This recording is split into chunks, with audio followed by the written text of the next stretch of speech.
In this video, I would like you to come along with us and spend 24 hours in Valletta. I would like to think that this video is quite informative about travel to Valletta. However, it begins to take a turn a little later in the day as we settle into our travels and begin to have a little bit of fun on our jaunts around Valletta city.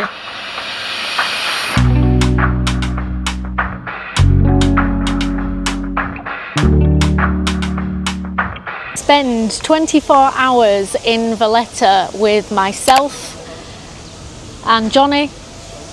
We're going to go around Valletta today and see what delights we uncover. This right behind me is the meeting place that everybody uses, which is called Triton's Fountain, and we're going to be seeing everything that Valletta has to offer here within the city walls of Valletta, built by the Sovereign Military Order of Malta. I've also got another video specifically about that if you want to go check out that or any of our other travel vlogs. But for now, coffee first, and then we will be heading to St John's Cathedral, along with much more. We thought this place called Cargo looked quite nice in the marina, which is actually just outside the city walls. They give me a nice little biscuit. The Maltese coffee was, I would say, a medium roast, or this one was, and we were particularly thirsty, so we both ordered 2 drinks each whilst we sat and enjoyed the views across the water, which was of Valletta city, before we actually had a little look around Fort St Angelo,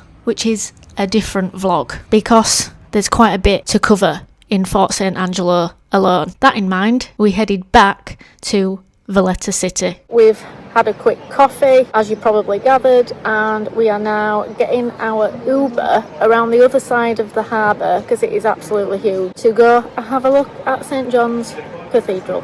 There are a few funny things that Johnny and I didn't even realise before we actually came to Malta, and in particularly Valletta. We didn't realise that even though there is a huge area of the Grand Harbour, it's actually made up of sort of 3 towns or 3 small cities.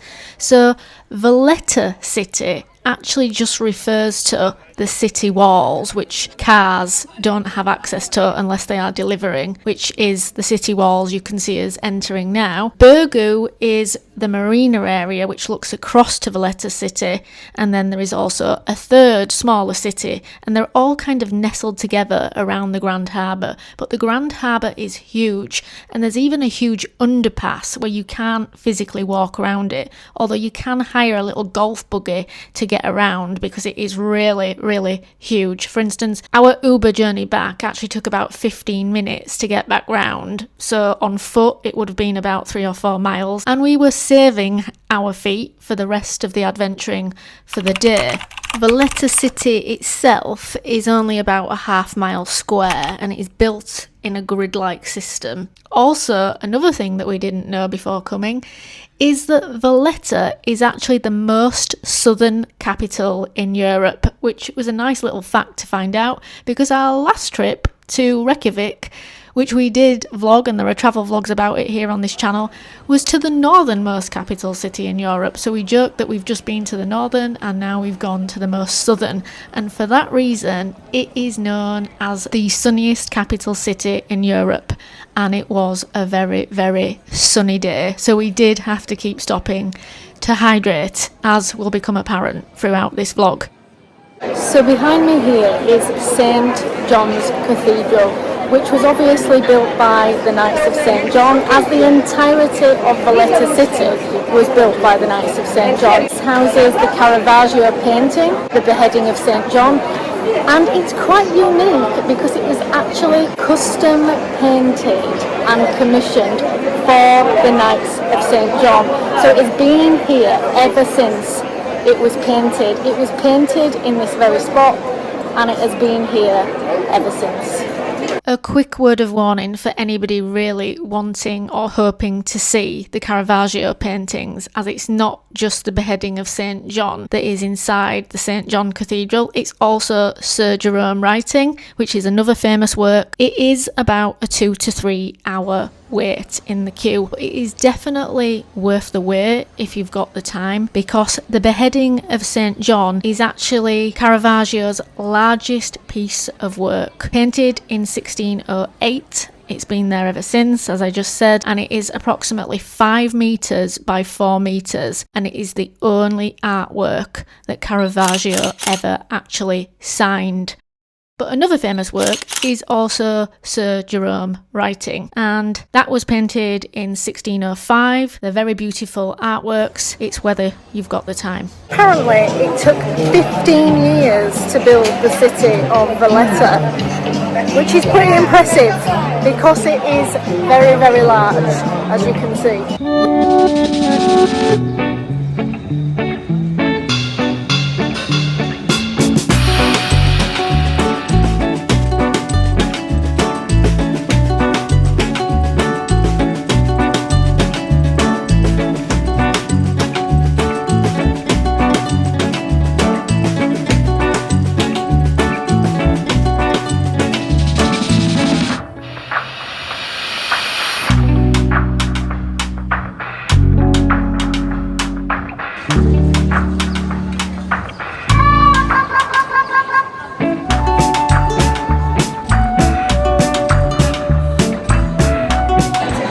Yesterday. I ceased to admit it though. Yes. You still do it in Crocs.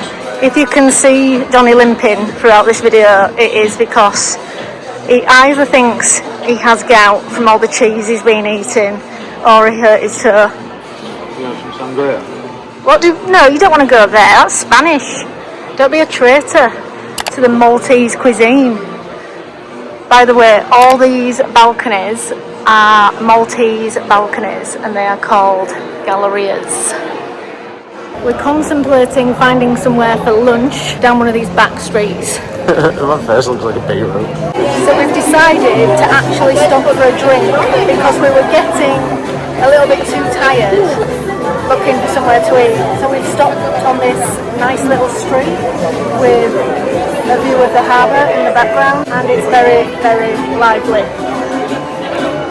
So we've had a pit stop before looking for food.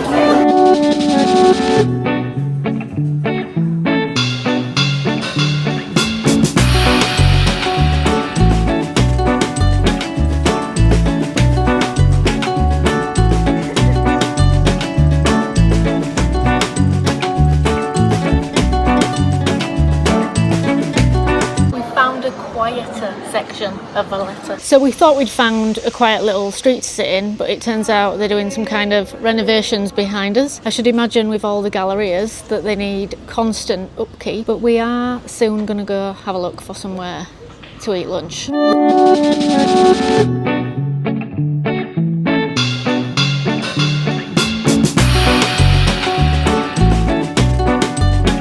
So Johnny has just gone to go book himself in for a small tattoo. That's something that he does wherever we go. He gets a badge, or a patch I should say, for his bag, and he gets a tiny little like scrap tattoo as they're called. Obviously, being the comedian that he is, it's usually something silly and something funny, and so far for the last few places that we've been, it seems to be the national dish. He gets something to do with what the national dish is for the country that he is visiting in their language. So it's just kind of like writing, sometimes a little picture, but he's just gone to book in there whilst I wait. So this just here is where we're going to have lunch. One of the few places that looks quite traditional after looking around for quite a long time. So we finally found somewhere to stop and eat in this lovely square. Oh, this is your food now. Thank you very much. Thank you. Cheers. Oh, lovely. Oh, did you order that as well? Oh, yeah. Oh, thank you. Thank you. I am having one of the national dishes, which is LYDIA'S, which is a light fish bisque, which is tomato based with rockfish, lemon and garlic. It's a lot like a French bouillabaisse soup or sauce, but made into a soup. Johnny is having the braciole, and it is a flattened steak rolled up like a sort of stuffed olive, which is why they call it beef olive, and it is stuffed with bacon, egg and mince. And it's got peas on it. It's got peas on it as well, because they like to serve mushy peas with quite a lot here in Malta. It comes with a plate of green stuff. like healthy stuff that I don't eat, and some chips. Hence the gout. I ain't got gout. It's got gammy toe. It's different. Just had lunch, but it's actually been very, very late lunch because we've spent so long exploring this morning. It's actually about 4 p.m. So very, very late lunch. We're just going to continue wandering around for a bit. Johnny's going to see if he can actually get in for his tattoo because he tried to book in earlier, and we're just going to. That's a no. You don't think he's going to get back to you?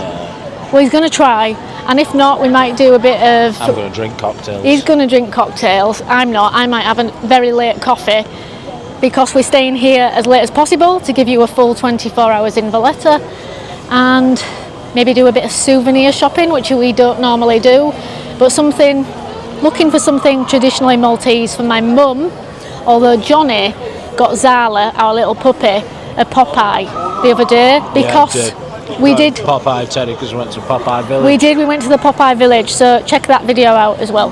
Just realised that on the last clip I had food stuck in my teeth, so Johnny has just picked my teeth out for me in the middle of the straight in there. Yeah. I've got this big white bit here. And now, because we're not going to litter, we're going to put it in the bin. The recycling's quite good in Malta, I will add. I was just going to leave it in a flower pot. No, that's naughty. He's naughty. I have to police him. Johnny's now trying to pest the tattoo artist on Instagram. Yeah, he's been a text pest to try and get this tattoo done. You don't even want to know what it says. Peas. It says pea pasty, because as we have discovered, that is basically the national dish of Malta. The pasties, which is the flaky pastry that we had for breakfast. That is basically what the national dish is. That and rabbit stew, sadly. Although, technically, at least the pasty is usually either filled with ricotta cheese or mushy peas, so technically that's vegetarian. But yeah, anyway, Johnny is absolutely trying to get in and get this tattoo done because it's just something that he really likes to do. And Valletta is one of the few places that actually has a tattoo artist. So we'll see whether he does, but if not, we might walk down and see the harbour. Obviously this morning we saw the harbour from the Fort St Angelo side where we went before we came to Valletta, because technically that's across the other side in Burgoo, but it'd be quite nice to see Fort St Angelo from this side, so we're just going to wander around for the rest of the time that we're here. For an idea of prices in Malta, what we've found is that the drinks are very cheap. For instance, you can get like a coffee for €2, or you can get a beer for €5, which is considerably cheaper than the UK.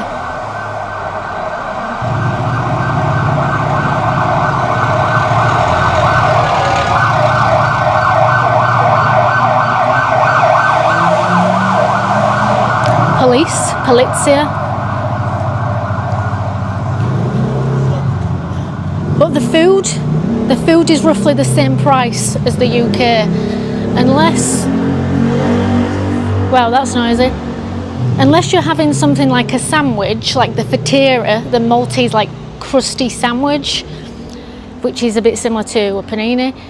Unless you're having something like that, which is only sort of €3 to €5, the meals in general range from about €13 to €24. So for what we had for lunch, the fish soup, a side of fries, and the braciole that Johnny had, that all with a pint as well, a pint and a Coke Zero, that all came to €48, which is roughly what you would pay in the UK as well. So standard prices there, just the drinks are a little bit cheaper, but the Ubers, which is how we've been getting around the island because the island is so small, it's been the cheapest option. The Ubers are very cheap. You can get all the way across the island for like €15 maximum. Something that some people might like to know, I personally don't smoke, but Johnny does, and the cigarettes are €6 a packet here, which is a lot cheaper than the UK. In the UK, people pay around £17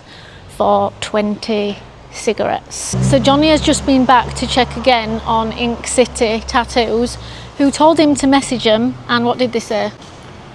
Told me to message him. I messaged him. He said come back at 5:30. It's now 25 to 6 local time, and he's shut. He's shut without messaging him back. So maybe it's just that they only like doing local tattoos and not tourists. I don't care because I'm going to drink cocktails. Now it's getting at rush hour. Is it getting to rush hour? Yeah. I think it's time we leave. Right. For 5. Well, we're not leaving Valletta. Time is ticking on. We are still full from our very late lunch, but it is happy hour. Hour? Happy hour. Happy hour. And Johnny's decided he'd like a cocktail, so that's what we're going to do. Or 6. That's what we're off to go do next. En route to get a cocktail, Johnny saw this old sign with his master's voice, the logo for it on it. So he's taking pictures of that as well. We get easily distracted. One thing we did see earlier as well, which was quite cool, but I forgot to get it in the vlog, was there was a sign on the wall just where we were having drinks earlier, where it said after 11 p.m. everybody had to be quiet, otherwise they would be fined. Cocktail time. I wish we had that in the UK. That'd be nice if people that talk too loud after 11 p.m. got fined. I could definitely do with that in my life. Right, we are going up there for cocktails, but let me show you all the view down the street, which is down to the harbour. We might end up there later. So we finally found somewhere to have a drink. It's in this nice little sort of square behind St John's Cathedral. I'm having coffee to keep me going until late for this full 24 hours in Valletta. Johnny's got buy one get one free cocktail, sex on the beach, and we're just gonna relax after walking around the beautiful streets of Valletta for many hours, and we're probably going to continue doing the same afterwards. Something that's quite funny that we've noticed is that there are absolutely loads of pharmacy signs all within the vicinity of the Valletta city walls, and obviously the cross for the pharmacy is linked to the St John's Cross for medical aid, and the St John's Order, or the Order of Malta, the Knights of Malta, are who built this city. I think I've already mentioned it took them 15 years to build it, but even the pharmacy crosses, along with the cross on the Sovereign Order of Malta, and even in the corner of the Maltese flag, all are to do with the original Maltese cross and the cross of the Knights Order of Malta. It's not incorporated with the brand Maltesers either. It's different. Which is why we even have crosses for medical supplies, crosses on ambulances, crosses on anything that is to do with medical aid. So it's interesting that there's a street where that all originally started, with loads and loads and loads of pharmacies.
So we just went to have a look at the Grand Harbour over the wall, and we saw the Victoria Gate, which we're going to go down to have a look at, which is the gate to the city. But even on the way down the steps, you can see all the cool St John's emblems on all the carvings in the rocks in the city of Valletta.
And just like that, daytime slowly started turning into nighttime. So we've stopped off for cocktails again. Johnny's got buy one get one free Moscow Mule. I had a pistachio ice cream, but we're just pretending this is my drink because I don't really want one. But Johnny's going to swap over and drink that as well because I don't really drink.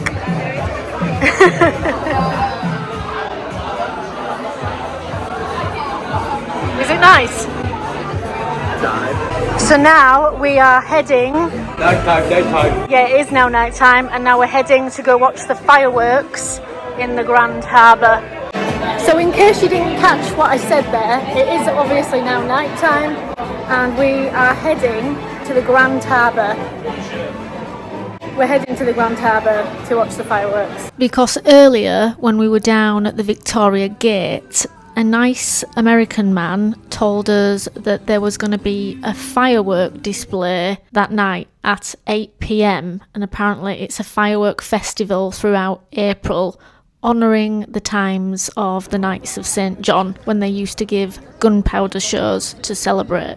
When we got down to the harbour, there were already lots of people waiting, as you can see, and I just can't stress enough how huge the Grand Harbour is. It literally looks like it goes on for about 5 miles. So we finally made our way down to the Grand Harbour, and now we are waiting to watch the firework display, which we were told by a local happens every night at 8 o'clock. It's slightly after 8, but I think they're just getting ready, and it's dark back there in the harbour. Is that it? That's it. We'll show you the fireworks when they drink cocktails. When they that's it. We'll show you the fireworks when they start. We've decided to come and sit down because we've decided that Maltese timekeeping. I'll whisper this. Maltese timekeeping is like Greek timekeeping. I have beetroot face. So do I. Yeah, they're not good at keeping time. It's now nearly 9 o'clock. Very late, but we will wait. We've decided that whilst we are still waiting for these fireworks, we would enlighten you all on Johnny's, what we're calling his cheese tour, because we think he's actually got gout whilst he's here from eating so much cheese. And we've had to sit down really because of his cheese tour. He won't accept that it might be the crops, and he's blaming it on the cheese. But I don't eat cheese. We're also wishing that we'd have done what... No, that's too far. We're also wishing that we'd have gone and got like some kind of beverage whilst we were waiting, like all the locals have behind us. They all had sense and went and got a drink, and we are getting quite thirsty waiting because despite it being quite late, it is also still quite warm. You can probably hear the band behind us, and that's because we've set off walking. We've just got sick of waiting. We've been waiting over an hour. The guy that told us said that the fireworks actually go on for 3 hours, so we're thinking if we go for a walk for a bit to not waste what bit of time we've got here, we might come back and check on it later and see whether the fireworks have actually started. But for now, remember, timings are critical, not flexible. Yeah, timings are critical, not flexible, especially if you're English. If you're doing an event like we don't like waiting for people. It's not even 9 o'clock, it's 9:05. We don't like waiting. It's not even on the hour. We've been patient, but we think that people should keep the time. So after waiting what felt like a lifetime, it has finally started. So I'm gonna leave you there as we enjoy the rest of the fireworks, which does go on for 3 hours, which will take us up until midnight, which technically is the start of the next 24 hours. So kind of officially that was spending 24 hours with us in Malta, or particularly Valletta. See you in the next one. Check out our other Malta videos and our other travel videos. I hope you've enjoyed it. Bye!